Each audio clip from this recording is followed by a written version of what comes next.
राधे राधे दोस्तों, अब हम लोग वृंदावन के अंदर एंटर हो रहे हैं। देखिए कितना खूबसूरत दरवाज़ा है वृंदावन में एंट्री करने के लिए।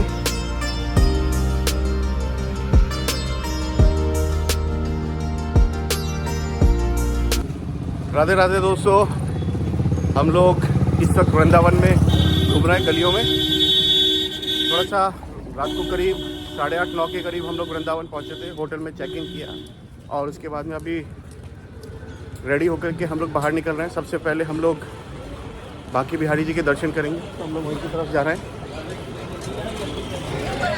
बाकी पूरे दिन भर का अपडेट आपको मैं अपडेट करता हूँ।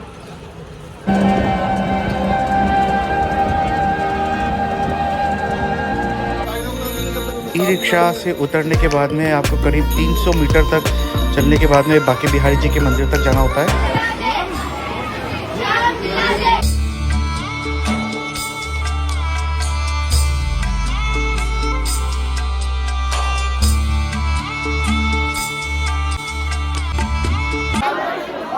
यह है आपके सामने बांके बिहारी जी मंदिर का गेट नंबर 1 है।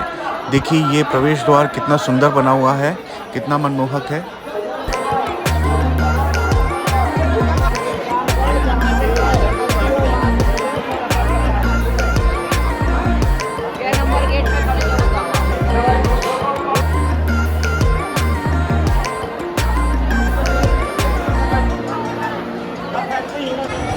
राधे राधे दोस्तों, हम लोगों ने अभी बांके बिहारी जी के दर्शन करें, बहुत शानदार दर्शन हुए हैं। और ये मेरे पीछे आप बांके बिहारी जी टेम्पल देख रहे हैं। जब जब तुझे पुकारा बाबा तू था मेरे पास, तेरे बल से मैं बलवान, बाबा तू मेरा भगवान, तेरे चरणों में ही रह। अब हम लोग राधा वल्लभ जी मंदिर आ चुके हैं। राधा वल्लभ जी मंदिर को वृंदावन का सबसे पुराना मंदिर कहा जाता है। यहाँ पे राधा जी और कृष्ण जी का एक स्वरूप के रूप में यहाँ पे दर्शन होते हैं, इसलिए इनको राधा वल्लभ जी कहते हैं।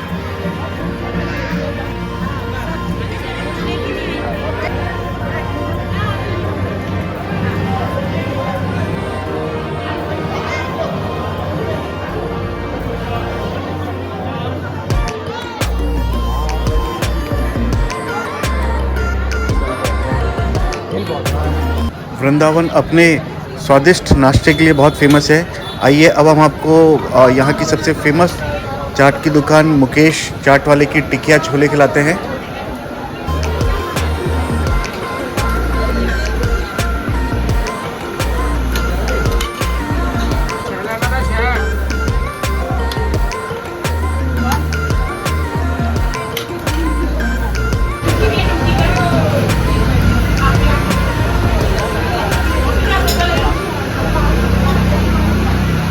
बहुत बढ़िया भैया, देसी घी की खुशबू आ रही है, मसाले बहुत बढ़िया है। और ये छोलों की जगह पे मटर यूज़ कराया इन्होंने यहाँ पे।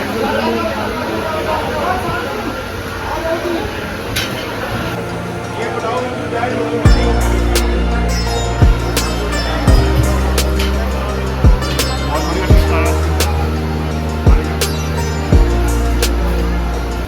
ये है वृंदावन के मशहूर गब्बर सिंह कचौड़ी वाले। इनकी कचौड़ियाँ काफ़ी फेमस है। आइए इनकी कचौड़ियों का स्वाद भी आपको चखाते हैं।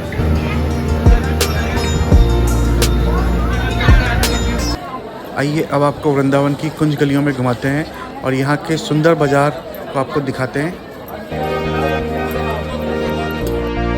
अब आपको सेवा कुंज घुमाते हैं।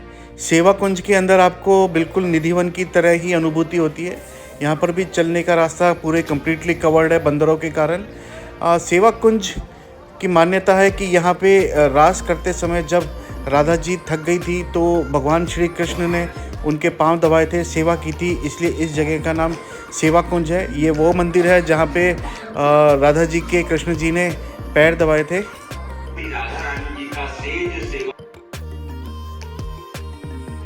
कि सेवा कुंज के अंदर ललिता कुंड भी है। ऐसी मान्यता है कि रास करते समय ललिता जी, जो कि राधा जी की सखी थी, उनको प्यास लगने लगी तो कृष्ण जी ने अपनी बांसुरी से इस कुंड को खोद करके पानी निकाला और ललिता जी की प्यास बुझाई, इसलिए इसे ललिता कुंड कहा जाता है।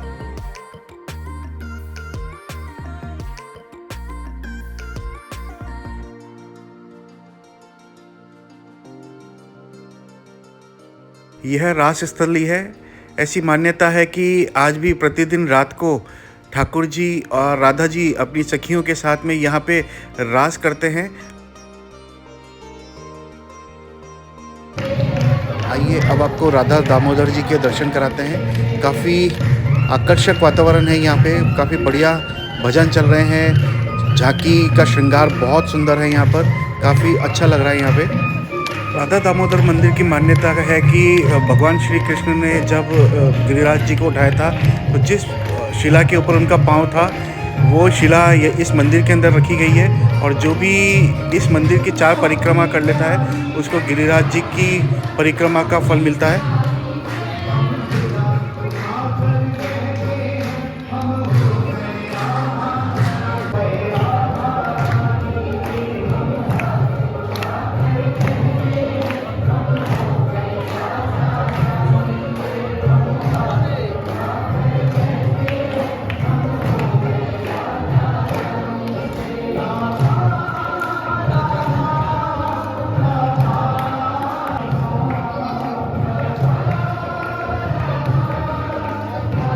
ये राधा दामोदर मंदिर का परिक्रमा पथ है। आप देख सकते हैं कितना सुंदर परिक्रमा पथ ये बनाया हुआ है। आइए राधा दामोदर जी की परिक्रमा करते हैं जिससे कि हमें गिरिराज जी की परिक्रमा का फल मिले।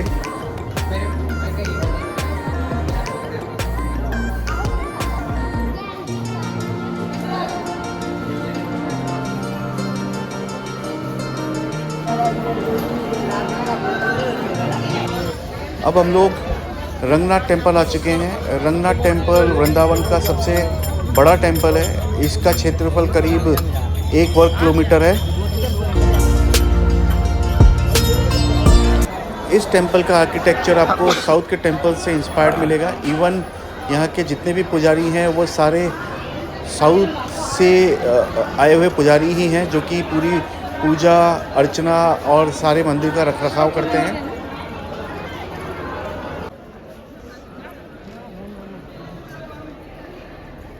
कल से इसके ऊपर में लगे हुए हैं जी। एक कलश ये लगा है।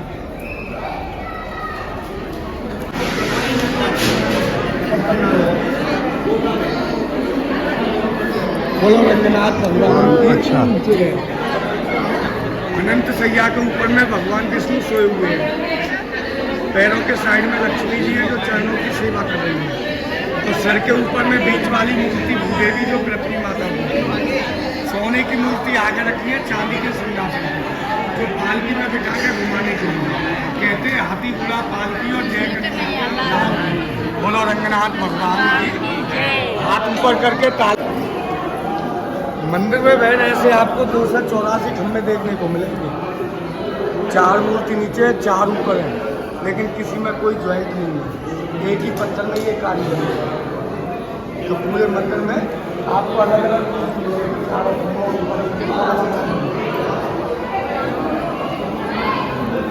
एक बार खोलते 2 घंटे के लिए, सील लगाए ताले के ऊपर में।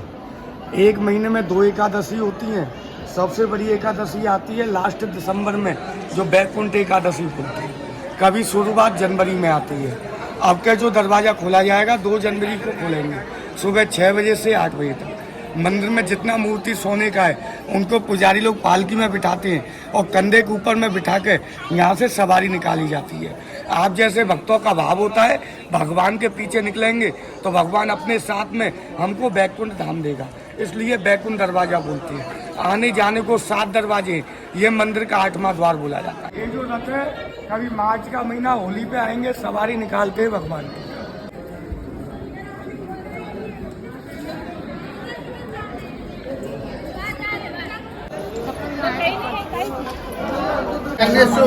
बाहर का भोग पैसा कोई नहीं लगता है, क्योंकि ये साउथ के हिसाब से मंदिर बना हुआ है। 12.5 मन सोने का खम्भा बोलते हैं। 500 किलो सोना लगा कैसे अंदर में लकड़ी, तांबे का पत्र, फिर 500 किलो सोने का पत्ते चढ़ा हुआ। बराबर में इंद्र का सिंहासन है।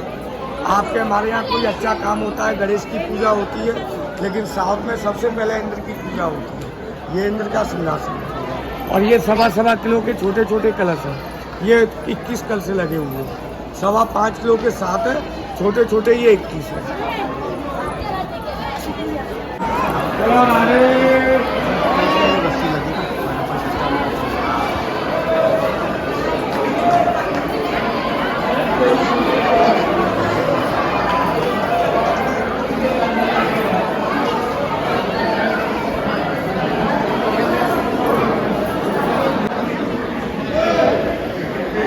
लक्ष्मी माता और एक साइड में गरुड़ भगवान का दर्शन है, जो विष्णु का भाग गरुड़ बोलते हैं। उसी प्रकार आगे में सोने की मूर्ति रखी है, चांदी के सिंहासन पे पालकी में बिठा के घुमाने वाली मूर्ति है। अंदर जो दर्शन है वो ये तस्वीर बाहर लगी हुई है, जो भगवान विष्णु का है, लक्ष्मी जी और गरुड़ जी। इधर में जय और विजय जो द्वारपाल बोले जाते हैं। और ये जो तस्वीर है, ये मंदिर बनाया मथुरा के सेठ लक्ष्मी चंद्र जैन, उनके गुरु बोलते हैं रंगनाथ स्वामी। मंदिर बनाने के बाद में अपने गुरु को दान कर दिया। बोलो रंगनाथ भगवान की जय। ताली बजाए कि हमारे गांव में पति पत्नी का भाव नहीं है। आज भी कोई कृष्ण के टाइम से राधा और कृष्ण का भाव बोलते हैं, क्योंकि कहा जाता है राधा बगैर कृष्ण नहीं है और कृष्ण बगैर राधा नहीं है। इसलिए यहाँ पे राधा कृष्ण के भाव से आपको दर्शन मिलेगा, पुरुष के रूप में दर्शन नहीं मिलेगा, क्योंकि यहाँ शंकर भगवान ने भी गोपी का रूप लिया तो नाम हुआ गोपी। साउथ में मंदिर बनाया श्रीनिवास तिरुपति बालाजी, वही ये दर्शन बोलते हैं। जो तीन नाम है, तिरुपति बालाजी, वेंकटेश बालाजी और लक्ष्मण बालाजी। हफ्ते में एक दिन आता है, फ्राइडे शुक्रवार। गाय के 51 किलो दूध से स्नान होता है, बाकी रोजाना यमुना जल ला के स्नान होता है। जो सोने की मूर्ति आगे रखी है, जो सब मूर्ति उठाने वाली, बोलिए बालाजी भगवान की ताली बजाए के हंसो भगवान के सामने आनंद करके आपको बाहर निकले। ये सब रसोई भंडार है जो प्रसादी बनता है भगवान को। आज भी इस मंदिर में टोटल राइस जो बनता है, चावल का प्रसाद 50 किलो का बनता है। क्योंकि ये मंदिर जो 1 किलोमीटर में कैसे है, जिसमें 7 दरवाजे हैं, 5 परिक्रमा है, 108 पुजारी हैं, उनके रहने के लिए 108 ही मकान बने हैं। अच्छा, जो परिक्रमा में 54 कमरे इधर, 54 इधर, ऐसे 108 कमरे।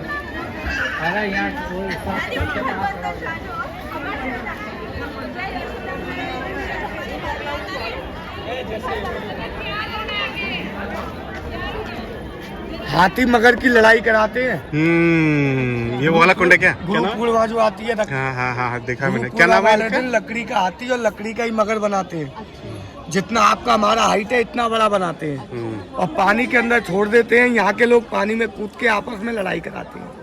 लेकिन जो असली लड़ाई थी वो बिहार में नदी बोलते हैं, गंडक नदी, सोनपुर का पास में, उधर में हाथी मगर की असली लड़ाई हुई। और यहाँ साल में एक बार उत्सव होता है। कुंड का नाम गजेंद्र मोक्ष बोला जाता है। बोलो राधा रानी की जय।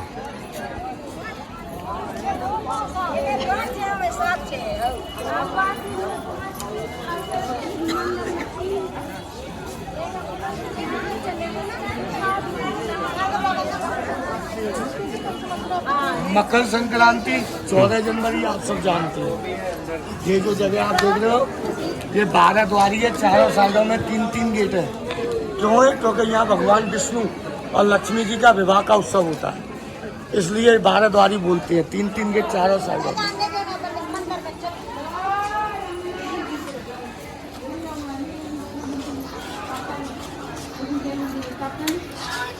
काली मूर्ति, हनुमान का दर्शन है, सोने का मुकुट, सोने का कुंड है।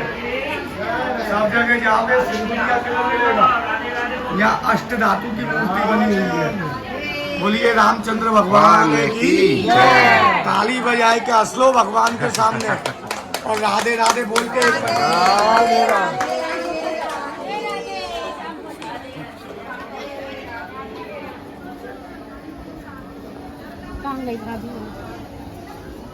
मंदिर में जो 7 दरवाजे बताए ना, ये आने जाने को दोनों साइड से आ सकते हैं, जा सकते हैं। अंतर क्या है, इधर में छोटा रास्ता है इसलिए कम लोग आते हैं। पार्किंग वगैरह बड़ा रास्ता उधर है तो उधर से ही एंट्री है। और ये वन बना हुआ है, जैसे आप और हम सुबह से हम घूमते हैं, भगवान को पालकी में बिठा कर घुमाया जाता है। इसमें तुलसी भी लग रही है, मेहंदी भी लगी हुई है, इसमें सब फूल वगैरह सब लगे हुए हैं। क्योंकि बाहर का इस मंदिर के अंदर में फूल माला भी नहीं चढ़ती है, क्योंकि साउथ के मंदिर बने हुए साउथ के हिसाब से पूजा अर्चना की जाती है। और सामने जो मंडप बना है ना वो सामने हाँ। जैसे जब उत्सव होता है मंदिर में, जब उस समय तो भगवान को विराजमान करके भोग राग लगाया जाता है भगवान। क्योंकि हमारे गांव में कभी भी आप लोग आएंगे तो पिंडदान या श्राद्धदान नहीं होता। क्यों नहीं होता? क्योंकि यहाँ भगवान ने किसी को मारा नहीं है। यहाँ का तो ब्रजवासी वही आशा करे कि ठाकुर जी आपका घर में आनंद करके बार बार बुलाता है, इसलिए हंसते हुए। क्योंकि मथुरा भी चले जाओगे तो मथुरा में भी पिंडदान हो जाएगा, लेकिन हमारा एक वृंदावन एक ऐसा गांव है जहाँ पिंडदान तो होगा ही नहीं। बोलिए रामचंद्र भगवान की जय। सेंटर में राजा रामचंद्र है, दोनों तरफ में लक्ष्मण और सीता के दर्शन है। इसी प्रकार आगे में सोने की मूर्ति रखी है, जैसे पीछे काली मूर्ति है। सोने का मुकुट है, सोने का कुंडल है, चांदी का सिंहासन है। अंदर में दर्शन राम लक्ष्मण जानकी का है। ये चित्रपट में बाहर में गरुड़ जी हैं और हनुमान का दर्शन है। क्योंकि जहाँ विष्णु भगवान का है वहाँ आपको मिलेगा गरुड़ जी का, और हनुमान का मिलता है तो राम जी के भी दर्शन है।